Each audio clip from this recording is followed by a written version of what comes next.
Quite frankly, ladies and gentlemen, I don't think we could have asked for a better Korean versus Korean TVZ here this morning in the Easter Team Story Cup. It is Millenium versus Axiom. You can see the score up here on the top right. It's pretty darn close. Let's not forget, Impact is the last player Axiom can play today. If he falls to ForGG, Millenium will win 5-3. It's a best of 9 between these two teams, but it's a best of 1 between these players. However, it is my honor to introduce the player in the top left corner of the map. One of the legendary Terran players for Millenium, ForGG. Or ForGG. His opponent, though, in the top right, representing Axiom. And I think he was the one who played on Ultrazeme earlier today, so playing on Ultrazeme again now, it's going to be Impact. And the sub hype train is real today, guys. We got Nazfalas, who just subbed as I did those intros. Thank you very much for that, man. I'm going to copy paste that so I can remember to add you to the overlay after the game. But ZVT on this map almost always goes to the macro stage. A lot of times you look at a giant map like this, or Whirlwind, or any of the previous giant 4-player spawn maps in StarCraft 2 history, and you kind of go like, hey, this will be a macro game. It's a big map. But that rarely happens, because players end up trying to go for decisive kills early on, play off of 2 or 3 bases rather than 7 or 8. But I think Impact, I don't know, TVZ in this map specifically tends to go long. Now, we saw Impact do some awkward stuff, and I'm going to emphasize awkward with the Mutalisks earlier today, because it wasn't a bad strategy, but it wasn't a good response to what Baby Knight had done against him.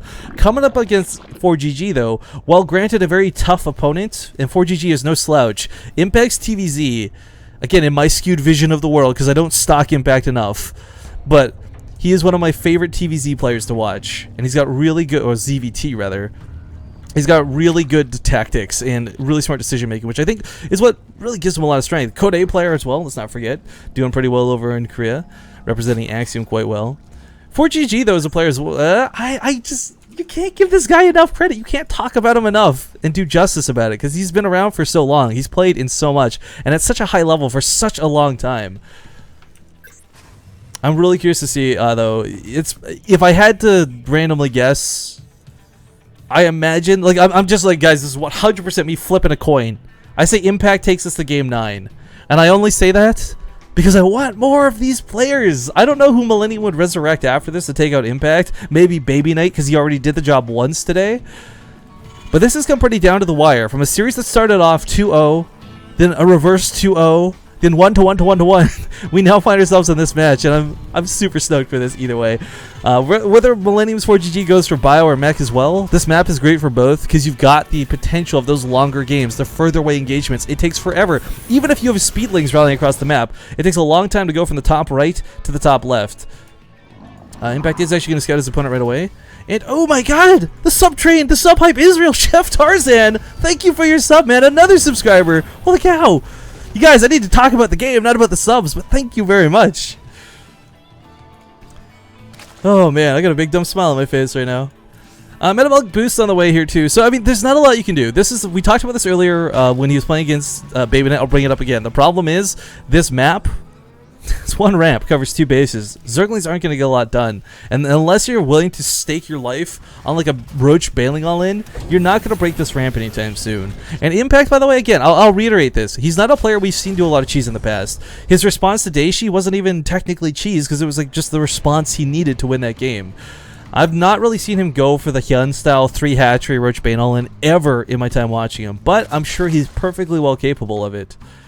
In the meantime, for ForGG, though, he's comfortably sitting on his base. Looks like he is going to actually open with Hellion Banshee. I was a little unsure if he was going to go for the Banshee or not, as this has kind of been getting cut out of the build a little bit. You'll still see Hellions almost always, but those are usually paired up with Reapers. If you don't go for the Reaper, the Banshee is almost always guaranteed after that. There's very few and far players that will go just pure Hellions as the opener, because it doesn't get a lot done. But he will scout the base here in the top right. Worth noting, he did have to scout. That's why the other Hellion's going to the middle of nowhere, sending him off to Africa. But comes back home. And yeah, there's not a lot he can do right now, but he can and should do his mirror spread for the time being. Creeps on this map is so much more essential than any other map. It's not just about the distance, but it's also the speed you get. And not wanting to take any risks or chances rather than going for like 9 queens or something silly, he is going to get 16 Zerglings out. He does have metabolic boost, so these Hellions should be able to be dealt with. But looking for a chance to get in there, every Terran player, it's like the succubus temptress. You see an opening for a mineral line and you kind of want to dive it, and it looks so tasty and so delicious to do with 4 Hellions, but then you realize if you give up those Hellions, you also give up map control. Creep will spread uncontested and Zerglings will run amok on the map. So while 7 or 8 drone kills looks really delicious, rarely does it end up happening for players who have good control of the game. Now, there are spore crawlers already coming down every mineral line. I think for Impact, this is more reactionary than anything else. Oh, no, never mind. I think that way. He did actually scout the starport, so with an Overlord knew this was coming. Drones immediately pulled back from this. He's not even going to risk it. He knows how valuable his life is right now. So going back to the mineral lines for the time being, Queen is going to sort of poke away at this. Not quite in range of the spore crawler. But even though it's turned around, the Queen is going to lose that fight. He should have pulled that back a little bit sooner, I think. But that's a lot of Hellions out of ForGG, and back at home, he's still not really dedicated to a tech path. No, he is going to go mech. Oh boy, he is going to go mech on Ultra Zeem. You know, there's questions on whether Mutalisks are effective versus mech or not, but I think the reality is, it doesn't matter what tech path you go for as a Zerg player, like whether it's Zerglings, Roaches, Hydralisks, Mutalisks, as long as you can get an overwhelming amount of anything and a proper engagement, you will fare well. 8 kills, by the way, on this Banshee so far, 7 workers and a Queen, not too bad. Spore Crawler repositions to try and shut it down, but where's the second Banshee? He does approach the 3rd base. Spore Crawlers for Impact are a little bit awkward to deal with. No blocking on this ramp means the Zerglings have to fight near the ramp, and even defensively, you never want to fight on a ramp versus Hellions. It just lines you up for those shots.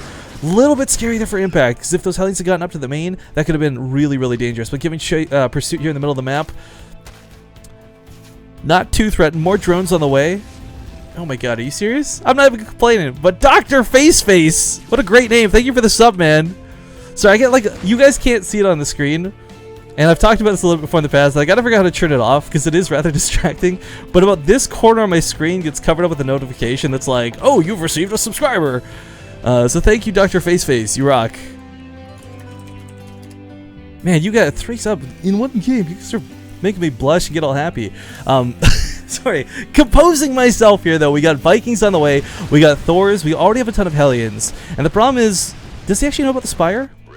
Okay, he did see the Spire with the Banshee before it died. So he knew Arrow was going to be out, and that's why we see this emphasis on combination Vikings and Thors.